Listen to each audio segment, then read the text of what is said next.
Hey guys, this is cooker rate from one piece trader. एक हफ्ते से तबीयत खराब चल रही थी, जैसे आप लोग को पता है। तबीयत खराब होने के चक्कर में जो आई मीन ग्रुप पे भी एक्टिव नहीं थे और बहुत सारी अपॉर्चुनिटी छूटी। बट लेकिन अपॉर्चुनिटी छूटी, लेकिन हम लोग ने कोई अपॉर्चुनिटी मिस नहीं की है, तो उसका तो जो है ना आई मीन आप लोग तो दिक्कत ना किए। ठीक है। जैसे ये सबसे पहले आते हैं कि हम लोग वीक अहेड के एनालिसिस पे सबसे पहले हम लोग इंडाइसेस को देखते हैं कि इंडाइसेस में क्या अपॉर्चुनिटी होती है, क्या ट्रेड बनती है। ठीक है। सबसे पहले ये मेरे निफ्टी का चार्ट है। लेवल सेम है, जैसे कि आप लोग को पता है। सारे के सारे लेवल सेम है। ठीक है। जैसे कि लास्ट वीडियो में डाला था, अगर फॉर एग्जांपल अगर आप लोग को ध्यान होगा तो यहाँ पे कुछ हम लोग का लास्ट टाइम ब्रेकआउट हुआ था। और हमने कुछ बोला था कि हम लोग की ये एक बाई की अपॉर्चुनिटी हो सकती है। ठीक है। अगर ये देखिए तो प्रीवियस वीडियो में तो हमने एक बोला था ये। ठीक है। जैसे कि बोला था जब यहाँ पे ब्रेकआउट होगा तो ब्रेकआउट पे हम लोग एंट्री नहीं लेंगे, जब वो चीज रिटेस्ट हो जाएगी तो हम लोग इस एरिया में एंट्री लेने की कोशिश करेंगे। और वो एरिया हमने मार्क भी किया था। ठीक है। तो यही सेम चीज आती है यहीं पर। तो हम लोग ने क्या किया, तो एक हम लोग ने ट्रेड दी थी कि यहाँ पे बीटीएसटी ट्रेड हम लोग ने यहाँ पे बाय की थी। ठीक है। अब हमेशा एक चीज ध्यान रखिएगा, जो भी हम लोग की ट्रेड्स होती हैं वो बेसिकली सारी की सारी प्रोबेबिलिटी भी होती है। ये भी हम लोग की एक प्रोबेबिलिटी थी कि हम लोग यहाँ पे बाय करेंगे कि हम लोग एक अपसाइड का मूवमेंट देख सकते हैं। लेकिन हमको भी इतना एक्सपेक्ट नहीं था कि हम लोग इतना बड़ा 200 पॉइंट का एक अपसाइड मूवमेंट देखेंगे। तो ये सारी चीजें मार्केट में होती रहती है, बट हमको इन सारी चीजों से सीखना होता है। एक हम लोग ने गुड रिस्क रिवॉर्ड रेशियो से हम लोग ने यहाँ पर ट्रेड किया था, अगर देखें तो ज्यादा बड़ा हम लोग का जो है ना स्टॉप लॉस नहीं था। हम लोग का जो स्टॉप लॉस था हल्का सा डेज लो के हल्का से नीचे था। और हम लोग का टारगेट भी ज्यादा बड़ा नहीं था। आई मीन 60 to 70% टारगेट था। लेकिन ये जो हम लोग को टारगेट था, जब ये जिस दिन गैप अप ओपनिंग हुई तो हम लोग को उस दिन 200 प्लस से ज्यादा का एक जो ना प्रॉफिट हुआ था। तो ऐसे रिस्क रिवॉर्ड रेशियो से जब ट्रेड करेंगे तो ट्रेड समझ में आएगी। ठीक है। तो चलो ये तो पुरानी बातें हो गई, अब नई बात पे आते हैं। ठीक है। ये मेरा निफ्टी का चार्ट है, दिस लेवल सेम लेवल से। ठीक है। हम लोग बार बार लेवल्स नहीं ड्रॉ करते हैं, बट हम लोग उन लेवल्स को बार बार रिवीजन करते हैं। अब अगर यहाँ पे देखें रिवीजन कैसे करते हैं, अब एक चीज देखते हैं। ये मेरा लेवल है, तो हम लोग ने क्या देखा कि जब भी प्राइस इस लेवल पे आ रहा था, इस रेजिस्टेंस एरिया पे आ रहा था, प्राइस ने एक बार रिजेक्ट दिया और दूसरी बार भी सेम एरिया पे रिजेक्ट दिया। ठीक है। तो ये देखो थर्ड टाइम जब भी प्राइस ने रिकवर करने की कोशिश की, प्राइस ने यहाँ पर भी रिजेक्शन दिया। अब हम लोग को क्या करना है, जब प्राइस यहाँ से रिजेक्शन हुआ तो इसका मतलब ये हमको पता था ये एक मेरा परफेक्ट सेलिंग एरिया था। जब भी प्राइस इस एरिया में आ रहे थे सेलर्स एक्टिव हो जा रहे थे। ठीक है। क्योंकि ये ऑल टाइम हाई था।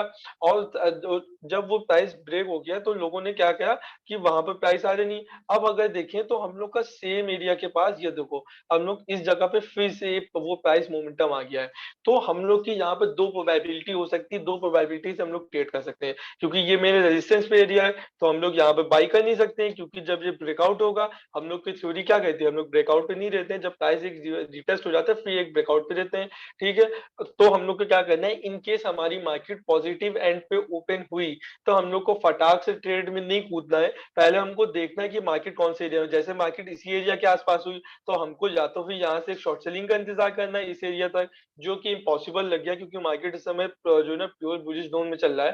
तो हमारे जो एक परफेक्ट अपॉर्चुनिटी हो सकती है, आई मीन जो हमको लग रही है, क्योंकि हम लोग की मार्केट इस समय बुलिश जोन में, जब प्राइस इस एरिया का ब्रेक कर दे तो हम लोग के एक बार रिटेस्ट हो जाएगा, तो रिटेस्ट के बाद एक हम लोग को 18,100 तक एक परफेक्ट बाई की अपॉर्चुनिटी मिल सकती है। क्योंकि होता है क्या, 18,000 साइकोलॉजिकल एरिया है।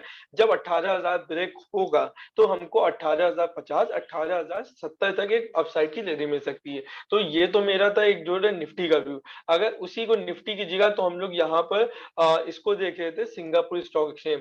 तो सिंगापुर स्टॉक एक्सचेंज भी देखिए मेरे परफेक्ट बुलिश मोमेंटम में अभी तक रहा है। तो इनकेस अगर ये भी एक बुलिश मोमेंटम में कल के दिन, कल की सुबह ओपन हो गया तो ये भी मेरी एक अपॉर्चुनिटी हो सकती है कि मेरे अपसाइड के टारगेट थी। क्योंकि यहाँ पे भी देखें कि अगर सिंगापुर स्टॉक एक्सचेंज को डेली टाइम फ्रेम पे देखें तो इसने क्या किया था, अपने ऑल टाइम हाई से ही लास्ट टाइम एक जो ना रिजेक्शन दिया था। अब अगर ये मार्केट का जो ना हम लोग को ऑल टाइम हाई दिखाती है, 18,000 के ऊपर दिखाती, तो हमको एक गैप अप की ओपनिंग तो नहीं लग रही है। हम लोग थोड़ा कॉन्सोलिडेट एरिया में ओपन होंगे, फिर उसके बाद एक अपसाइड का ब्रेकआउट दे सकते हैं। तो सेम मेरा निफ्टी का भी एनालिसिस है, कोई रॉकेट साइंस नहीं है, समझ में आ जाएगा। ठीक है। अगर ये समझ में आ गया हो तो कमेंट सेक्शन में बता देना, नहीं समझ में आ रहा हो तब भी बता देना, हम चीजों को और आसानी से एक्सप्लेन करने की कोशिश करेंगे। ठीक है। अब जो मेरा दूसरा जो है ना एनालिसिस आता है बैंक निफ्टी का। अब बैंक निफ्टी में क्या ट्रेड्स होती है, XYZ। अब अगर ध्यान होगा हमने अपने ग्रुप पे ठीक है, अच्छा हाँ, तुम लोग को ये बताना भूल गए, जो ग्रुप है वो फ्री ऑफ कॉस्ट है, उसके अंदर नॉर्मल ट्रेडर्स हैं, सब अपने एनालिसिस शेयर करते हैं, एक दूसरे से बात करते हैं ट्रेडिंग से रिगार्डिंग। एक कम्युनिटी, एवरग्रीन कम्युनिटी, उसके अंदर आराम से रहते हैं। लिंक हम जो ना इस वीडियो के डिस्क्रिप्शन में दे देंगे, तुम लोग को ज्वाइन होना हो ज्वाइन हो जाना। ठीक है, आई मीन कोई पेड एड नहीं होता है ना, हम कॉल जो ना कॉल देते हैं। ठीक है, हमारा बस बेसिकली ये सब वीडियोस बनाने का यही तरीका है, ताकि एजुकेशनल पर्पस के लिए। ओके, टू द जो ना टॉपिक पे आते हैं, तो यहाँ पे देखें, ये मेरा सेम एरिया जो हमने प्रीवियस व्यू बनाया था। तो क्या किया था, बैंक निफ्टी ने देखो एक बड़ा फॉल आया, तो बैंक निफ्टी ने इसी एरिया से एक अपसाइड का एक मूव दिया था। तो अब हमको क्या करना है, अब अगर यहाँ पे देखें तो बैंक निफ्टी एक अपसाइड से टीडी भी बना रहा था। ठीक है, जिसे बोलते हैं टीडी का मतलब फुल फॉर्म ट्रेंड लाइन। तो हम लोग जितने भी जो है ना पॉइंट्स होते हैं, पॉइंट्स को जो है ना कनेक्ट करते हुए हम लोग टीडी को ड्रॉ करने की कोशिश करते हैं। तो एक पॉसिबिलिटी ये भी हो रही है, और दूसरी पॉसिबिलिटी ये है। लेकिन ये जो दूसरी पॉसिबिलिटी हम लोग इस पे रखेंगे, क्योंकि यहाँ से मेरे जो है ना जॉइंट ज्यादा कनेक्ट हो रहे हैं। और ऑन दी अदर साइड हम लोग जो है ना यहाँ पे एक और अपॉर्चुनिटी देख सकते हैं, ये देखो। तो ये भी एक मेरा टीडी के पास है। तो बैंक निफ्टी में अगर हम देखें, तो मेरा एक जो है ना टैंकी टाइप पैटर्न दिखता हुआ दिख रहा है। तो हमको एक यहाँ पर भी निफ्टी की तरीके दो पॉसिबिलिटीज हम लोग को लग रही है। ठीक है, फर्स्ट ऑफ ऑल यहाँ पर देखो, एक मेरा इस एरिया पे, इस एरिया पे एक मेरा ये है। ठीक है, 38,000 पे एक मेरा रेजिस्टेंस एरिया है। तो एक मेरी पॉसिबिलिटी ये रख सकती है कि हम लोग जब भी यहाँ से एक अपसाइड को ब्रेक करेंगे, इस जब भी पैटर्न ब्रेक होगा, ब्रेक होने पे एंट्री नहीं लेंगे, जब रिटेस्ट कर लेगा तो एक अपसाइड की अपॉर्चुनिटी रखेंगे। इनकेस अगर मार्केट यहीं पर कॉन्सोलिडेट करता रहा, तो उस दिन मंडे को ना हम लोग बाई करेंगे ना सेल करेंगे, क्योंकि वो दिन सेलर का दिन होगा। क्योंकि मार्केट जितना कॉन्सोलिडेट करेगा उतना ही प्रीमियम खाएगा। तो यहाँ पे एक मेरी अपॉर्चुनिटी ये भी हो सकती है कि यहाँ से हम लोग एक डाउन साइड का प्ले करके फिर से सपोर्ट एरिया पे आके एक बाई की अपॉर्चुनिटी हो सकती है। बेसिकली नीचे की जो डाउन साइड का प्ले है, वो तो 10% रखते हैं, क्योंकि मार्केट को अगर हमने देखा है, मार्केट में परफेक्ट बुलिश मोमेंटम में, तो हम लोग इसके अंदर बाई की अपॉर्चुनिटी फाइंड आउट करने की कोशिश करेंगे। ठीक है, तो ये मेरा एक बैंक निफ्टी का एनालिसिस था। अब हम लोग दूसरे एनालिसिस पे चलते हैं, जो कि मेरा स्टील सेक्टर है। अगर स्टील सेक्टर आप लोग को ध्यान होगा, बहुत टाइम से अंडर परफॉर्म है। और स्टील सेक्टर में जो सबसे बड़ा जो ना सबसे पहले हम लोग पे जो ना जबान पे नाम आता है, टाटा स्टील। टाटा स्टील क्या है, टाटा स्टील कैसे ट्रेड करना, वो देखते हैं। क्योंकि एक बात बता दें, दिवाली में ये मतलब जब आप लोग हिस्टोरिकल डेटा देखिएगा, दिवाली में जितने भी स्टील सेक्टर होते हैं वो एकदम हवा में उड़ते हैं, फ्लाई होते हैं। तो एक स्टील सेक्टर में एक मेरी जिक्स रिवॉर्ड रेशियो से एक परफेक्ट अपसाइड की अपॉर्चुनिटी हो सकती है। ठीक है, सबसे पहले हम लोग जो है ना टाटा स्टील को डेली टाइम फ्रेम पे देखेंगे कि मेरा कौन सा सपोर्ट एरिया है। ठीक है, जब टाटा स्टील के हम लोग डेली टाइम फ्रेम पे आए, तो हमने ये देखा कि ये एक मेरा एरिया था, जो मेरा एज अ सपोर्ट, पहले रेजिस्टेंस वर्क कर रहा था, अब मेरा सपोर्ट वर्क कर रहा है। ठीक है, जब भी देखो प्राइस इस एरिया में आया है, ठीक है, यहाँ पे देखो, जब भी प्राइस इस एरिया में आ रहा है, आई मीन प्राइस ने इस एरिया को ब्रेक ही नहीं किया है। इतना बड़ा फॉल आया था, प्राइस ने इस एरिया को जो है ना ब्रेक नहीं किया। इसका मतलब यहाँ पे बड़ी अपॉर्चुनिटीज है। ठीक है, अगर ऑन, और एक और बात, हम लोग कैंडल के बेसिस पे ट्रेड करते नहीं ना, अगर कैंडल के बेसिस पे ट्रेड करते होते, तो यहाँ पर जैसे कि कैंडल के बेस पे ट्रेड करते हो, तो ये मेरी शॉर्ट की अपॉर्चुनिटी होती है, ये सब मेरी शॉर्ट की अपॉर्चुनिटी होती है। तो on the other hand candle के बेसिस पे ट्रेड नहीं करेंगे, तो हम लोग यहाँ पे खाली प्योर प्राइस एक्शन अभी देखेंगे। फंडामेंटल्स स्ट्रॉन्ग है, फंडामेंटल्स की कोई दिक्कत नहीं, छोड़ना, तुम्हारे भाई ने फंडामेंटल्स सारे देख लिए। ठीक है, बट यहाँ पर जो हमको देखना है कि एरियाज कौन से इंटरडे के लिए। और सबसे पहली बात, ये मेरे ये जो सपोर्ट एरिया, ये मेरा परफेक्ट एक जो ना, आई मीन इस एरिया को देखो, अभी तक इसने ब्रेक नहीं दिया, इस एरिया को रिस्पेक्ट दे रहा है। और जो ना दिवाली में स्टील स्टॉक जो होते हैं वो हवा में उड़ते हैं। एक बात जो है ना, हिस्टोरिकल डाटा उठा के देखना तो पता चल जाएगा। ठीक है, अब जब यहाँ पर आते हैं, तो इसको हम लोग हाफ एन आवर पे आते हैं। ठीक है, सेम सेम सपोर्ट एरिया पे हम लोग प्ले करेंगे। हम लोग बार बार जो है ना बनाते नहीं है एरिया, एक ही एरिया जो है ना जस्ट एरिया बनाते हैं, और लेकिन परफेक्ट बनाते हैं। ठीक है, अब अगर यहाँ पे देखो, मेरी एक आई मीन ये एक मेरी टीडी थी। ठीक है, ये देखो। ठीक है, ये जब मेरी एक टीडी थी, तो प्राइस क्या कर रहा था, प्राइस इसी टीडी में आई मीन ऊपर नीचे कर रहा है, ये देखो। यहाँ से upside downside, upside downside upside. तो हमको जो है ना एक टाटा स्टील में हम लोग को इस पैटर्न के ब्रेक होने का इंतजार करना है। जब इस पैटर्न का एक ब्रेक हो जाएगा, तो हम लोग इन्वेस्टमेंट की अपॉर्चुनिटी से भी जा सकते हैं, और एक स्विंग और या पोजिशनल अपॉर्चुनिटी से जा सकते हैं। ये मेरा टाटा स्टील का शौक था। ठीक है, ऑन दी अदर साइड अब हम लोग जो है ना दूसरे जो है ना स्टॉक पे आते हैं, टाटा मोटर। ठीक है, एक अप साइड की बहुत अच्छी rally they the, I mean Tata Motors ने बहुत अच्छी रैली दे दी है। अब बेसिकली हमको क्या करना है टाटा मोटर्स में, हमको जो ना प्रीवियस एरियाज को फाइंड आउट करके उसको ट्रेड करने की कोशिश करना है। अब हम लोग जब टाटा मोटर्स में आ गए तो प्रीवियस एरिया था जो मेरा आई मीन ये वाला एरिया था, ठीक है।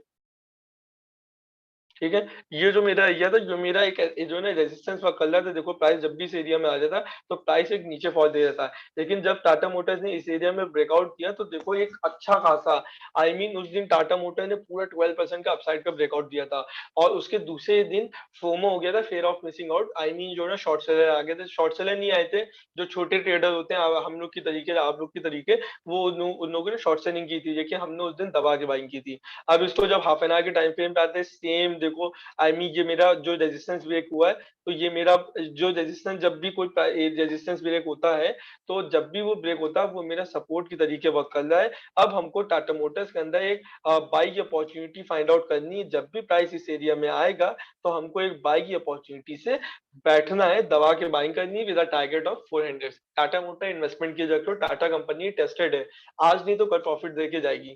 तो ये मेरा टाटा का एनालिसिस हो गया, ठीक है। अब दूसरा आते हैं कॉनकोर, आई मीन जो है ना ये बहुत से ट्रेडर्स के जो है ना आई मीन अभी दिमाग पे है कि कॉनकोर को उठा लेना, कॉनकोर को उठा लेना।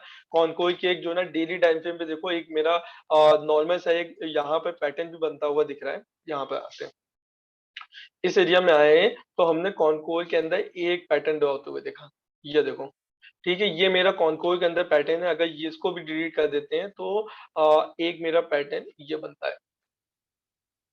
अगर हम लोग जो है ना पॉइंट्स को मिलाते हुए चले तो मेरा कॉनकोर के अंदर दो पैटर्न बनते हुए दिख सकते हैं, लेकिन इस एरिया को हम लोग देखेंगे। अब अगर यहाँ पे देखो कॉनकोर जो ना यहाँ पर higher low, higher high, higher low, higher high, higher low, तो यहाँ पर एक मेरा कॉनकोर के अंदर एक अपसाइड का टारगेट हो सकता है प्रीवियस हायर हाई तक। तो एक मेरी कॉनकोर के अंदर भी एक अपसाइड की अपॉर्चुनिटी हो सकती है, क्योंकि अगर यहाँ पे देखो कॉनकोर जब भी इस प्राइस के पास आया है तो उसने एक हमको एक अपसाइड की अपॉर्चुनिटी दी है। तो कॉनकोर के अंदर एक हम लोग अपसाइड की अपॉर्चुनिटी देख सकते हैं, पोजिशनल भी देख सकते हैं और इंटरडे भी देख सकते हैं। इंटरडे में भी एक हम लोग 700 के लेवल से, आई मीन अगर हम लोग जो ना इंटरडे में बाई करेंगे तो इंटरडे की बात करते हैं, हाफ एन आवर की टाइम फ्रेम पे आते हैं, ठीक है। सबसे पहले ये तीन झाम डिलीट करते हैं क्योंकि इंटरडे में चीजें सिंपल रखनी पड़ती है, इंटरडे में चीजें कॉम्प्लिकेटेड ना रखना, कॉम्प्लिकेटेड रखोगे हमेशा ऐसा लीट होगा, ठीक है। तो इंटरडे की अपॉर्चुनिटी आती है, एक मेरी देखो टिल्ट एक हमने टीडी बना दी, तो इंटरडे में यही कर सकते हैं। मार्केट जब इस एरिया का ब्रेकआउट देगा, जब भी इस एरिया का ब्रेकआउट होगा, हम लोग को ब्रेकआउट पे बाय नहीं करना है, हमको रिटेस्ट का वेट करना है। जब थोड़ा बहुत रिटेस्ट हो जाएगा एक, फिर हमको आई मीन जो मेरा प्रीवियस एरिया है 693 तक है, जो मेरी बाई की अपॉर्चुनिटी होगी 683 समथिंग पे रहेगी, तो मेरे 696 तक जो है ना एक टारगेट्स होंगे, और जो मेरा एसएल होगा 679 तक मेरा परफेक्ट रिस्क रिवॉर्ड रेशियो यहाँ पे फॉलो हो रहा है। ये इंटरडे की बात है, इंटरडे में बहुत वॉलिटिलिटी होती है, मैं आप लोग को यही प्रीफर करूंगा इंटरडे में बाई सेल ना करना, एक आराम से स्विंग पोजिशनल ट्रेड लेने की कोशिश करना है, ठीक है। तो ये मेरा होगा कॉनकोर की बात। अब जो है ना दूसरा आता है ग्रासिम। ग्रासिम आई मीन बहुत अच्छा स्टॉक है, बहुत टाइम से, अगर आप जो है ना मेरी प्रीवियस टाइम फ्रेम की जो है ना वीडियोस देख रहे होगे तो उसके अंदर भी ग्रासिम में हमने आई मीन बहुत ज्यादा मतलब बुलिश है कि अगर ग्रासिम में देखें, ग्रासिम में भी सेम एनालिसिस फॉलो होता है। एक टीडी यहाँ पे बना देते हैं, ये देखो एक टीडी बना दी, तो हमने ग्रासिम में क्या देखा, ग्रासिम में एक मेरा higher high, sorry higher low, higher high, higher low, higher high, और एक हायर लो। इसके अंदर भी एक मेरा जो होगा एक हायर हाई तक एक मेरी अपसाइड की अपॉर्चुनिटी हो सकती है, अगर हम लोग जो है ना क्या कहते हैं, अगर जो है ना पोजिशनल ट्रेडिंग है। लेकिन इंटरडे इंटरडे ट्रेड इसके अंदर भी खासियत नहीं ना, इसके अंदर भी मेरी दो जो ना आई मीन दो पॉसिबिलिटीज हो सकती हैं, या तो इस एरिया को ब्रेक होके ये मेरा थोड़ा सा सपोर्ट एरिया के पास आ सकता है, आई मीन इस एरिया को ब्रेकआउट देगा तो एक मिनट, अगर इस एरिया को ब्रेकआउट देगा तो यहाँ पे जीटेस के बाद एक सपोर्ट एरिया के पास आके मेरी एक अपसाइड की अपॉर्चुनिटी हो सकती है। लेकिन हमको इस टीडी को अभी भी वो रिस्पेक्ट दे रहा है, तो हमको टीडी के साथ जो ना काम करना है, हमको इसके अंदर अपना दिमाग नहीं लगाना है, इमोशनली नहीं चलना है, ठीक है। तो ये मेरा ग्रासिम का स्टॉक हो गया। अब दूसरा जो है ना एक मल्टी बैगर स्टॉक बताते हैं, इसको तो हमेशा ध्यान रखना है। आई थिंक उसका नाम एनआईएल था, या फिर एनएलसी, ना ना ना ना ना ना एलएलसी उसका ना, हाँ एलएलसी इंडिया, ये रहा, ठीक है। इस स्टॉक का प्राइस देखो कितना है, 69 चल रहा है। अब इसको मंथली टाइम फ्रेम पे देखो, मंथली टाइम फ्रेम पे देखो, आई मीन सारी सच्चाई पता चल जाएगी, ठीक है। तो जब मंथली टाइम फ्रेम पे आए तो तुम हम लोग ने क्या देखा, ये प्राइस अपने लिस्टिंग पे, ठीक है, ये हो गया। अब दूसरी बात यहाँ पर आते हो, ठीक है, यहाँ पर एनएलसी खाली डाल देना, और एनएलसी की जो ना एक बार वेबसाइट पे जाके चेक कर लेना कि एनएलसी काम क्या करता है, हमेशा ध्यान रखना है। और सबसे पहली बात, हमारे बापू की यहाँ पर फोटो भी लगी है और गुजराती में भी लिखा है ठीक है, आई मीन मैं मजाक कर जो कर रहा हूँ, ठीक है। तो यहाँ पे ठीक है, तो यहाँ पर आते हैं, इसको क्लोज करते हैं, ठीक है। अब देखो, wind power, solar power, coal mining, ठीक है, डिफॉरेस्टेशन, और जो ना लैग्नाइट माइनिंग, ठीक है, और ये पावर जनरेशन। तो ये कितने सेक्टर में डील करता है? 7 सेक्टर में डील करता है। और उन 7 सेक्टर में सबसे पहले हम लोग क्या है, टाटा पावर हो गया, जो ना केआरएल हो गया, और बोरो रिन्यूएबल हो गया, जितने बड़े बड़े स्टॉक हमारे जो ना दिमाग में आते हैं, ये सारे सेक्टर में डील करता है, और ये प्लस पीएसयू है।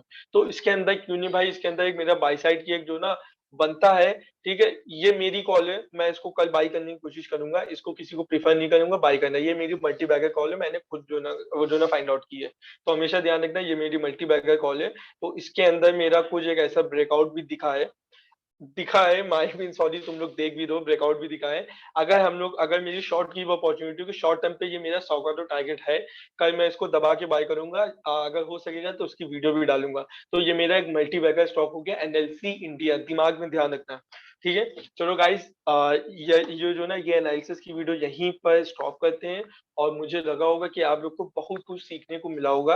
अगर कुछ सीखने को मिला हो तो लाइक बटन दबा देना, और कमेंट पे जो क्वेश्चन हो पूछे ना, डिस्क्रिप्शन पे ग्रुप का लिंक दे देंगे। और हमेशा ध्यान रखना, अपने पेरेंट्स का ध्यान रखना, उनकी दुआ उनका आशीर्वाद तुम्हारे साथ पे रहेगा, तो तुम आगे तक जाते रहोगे, और दोनों जहाँ की कामयाबी हासिल होगी।